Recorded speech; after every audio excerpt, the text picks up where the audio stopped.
केन्द्रीय सदस्य जीवन विष्ट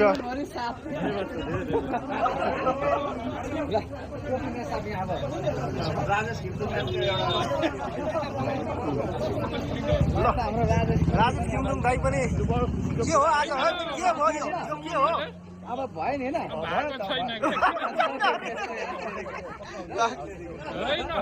के भएको छैन राज दाइ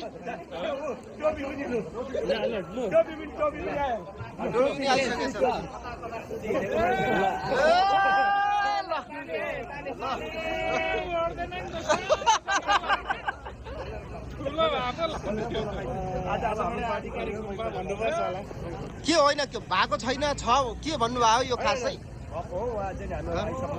राजदाई धेरै वर्ष लामो समयदेखि हामीसँग एकसाथमा गरेको त्यस कारणले आज चाहिँ उहाँको चाहिँ आगमन भयो खुसी लागेको खुसी लाग्यो यो बाटो चिन्नलाई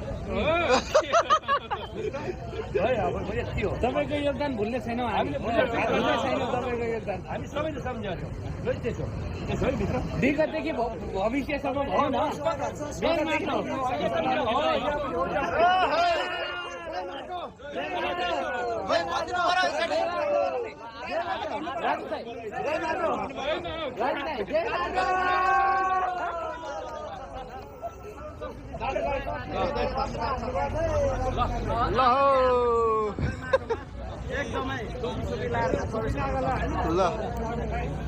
यो चाहिँ श्रम संस्कृति महाअभियान हामीले चलाउन लागिरहेको छ धरानमा। यहाँ चाहिँ श्रमिकहरूलाई सम्बोधन गर्नको लागि भनेर चाहिँ हामीले यो निमन्त्रणा पत्र लेखिएको छ। श्रम संस्कृति महाअभियान श्रम तथा श्रमिक अभिनन्दन तथा धन्यवाद कार्यक्रम ज्ञापन कार्यक्रम हामीले आयोजना गरेको छौँ। श्रमिकहरूलाई चाहिँ स्पेसली प्रायोरिटाइज गरेर उहाँहरूलाई चाहिँ हाम्रो देशमा श्रमिकलाई चाहिँ अलिकति उच्च मूल्याङ्कन हुनुपर्छ भनेर मेरो हिसाबले एउटा कार्यक्रम राख्नुभएको छ। त्यही अनुसार चाहिँ आज फर्मेट बनाइदिरहेको छु, एउटा निमन्त्रणा पत्रहरू रेडी गरिरहेको छु। ल गजब गजब शुभकामना। पत्रकारिता त्याग गरेर चाहिँ यति बेला श्रम संस्कृतिको महाअभियानमा उहाँ जोडिसक्नु भएको छ हाम्रो यहाँ। जय माटो जय माटो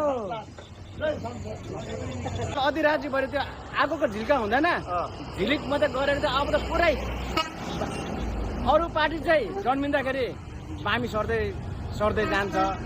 हाम्रो चाहिँ श्रम संस्कृति पार्टी चाहिँ जन्मिने बित्तिकै हिँड्न थालिसक्यो, पुरा टुकु हेडेर दौडिन थालिसक्यो, एकदम दौडिने सुरु। त्यो भन्दा पनि नेपालको आम नागरिकहरू चाहिँ सचेत भइसकेको छ कि यो माटोलाई जोगाउन र बचाउनको निम्ति चाहिँ निडर र एकदम निस्वार्थ निस्केको हर्क साम्पाङलाई चाहिँ साथ दिनुपर्छ भनेर सचेत भइसकेको छ र उनीहरू निस्कि पनि रहेको छ, साथ पनि दिइरहेको छ। उहाँलाई नेपाली जनतालाई धेरै धेरै धन्यवाद। र माथि प्रधानमन्त्रीको कुर्सीमा राख्नुको लागि चाहिँ जोडतोडले नेपाली जनताले आवाज उठाइरहेको छ, निस्किरहेको छ। तपाईँहरू निस्किनुपर्छ। भ्रष्टाचार र व्यतीत विसङ्गति नेपालबाट मुक्तै गर्नुपर्छ भन्ने हो भनेदेखि चाहिँ तपाईँहरू अझै जाग्नुहोस्। मेरो हर्क साम्पाङले पक्कै गर्नेछ, यो चाहिँ एकदम म ग्यारेन्टी